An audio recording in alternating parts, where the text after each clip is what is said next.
Chapter 35 is called Anniversary, reading with the permission of Scholastic Books. As the first anniversary of the shooting approached, many journalists came to interview me. They often seemed so sad about what had happened to me. They said things like, "You and your family have had to leave your home. You have to live in fear. You have had to suffer so much." And even though I was the one who'd gone through the experience, I wasn't nearly as sad as they were. I guess I see my situation differently. If you tell yourself, "Malala, you can never go home. You are the target of the Taliban. You'll just keep suffering."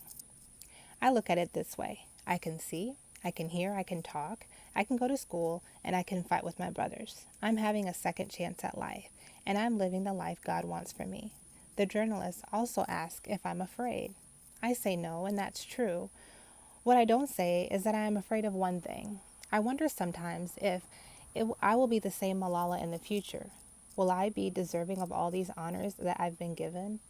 Sometimes when the journalists see my brothers playing so freely, they ask if I've been robbed of my childhood by my campaigning for children's rights. I tell them to think of the girl who's married off at 11, or the boy who has to pick through the rubbish heap to earn money for his family, or the children who have been killed by bombs and bullets. They are the ones that have been robbed of their childhood.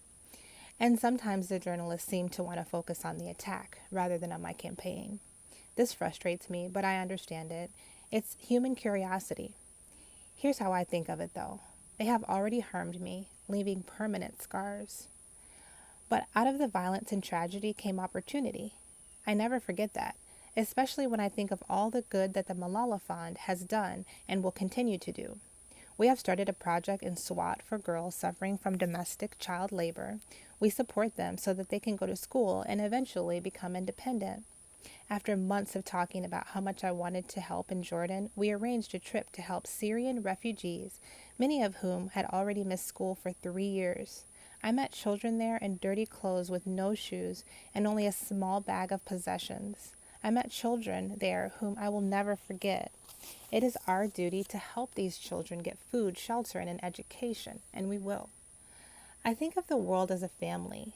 When one of us is suffering, we must all pitch in to help. Because when people say they support me, they are really saying that they support girls' education. So yes, the Taliban may have shot me, but they only shot a body. They cannot shoot my dreams, they cannot kill my beliefs, and they cannot stop my campaign to see every girl and boy in school.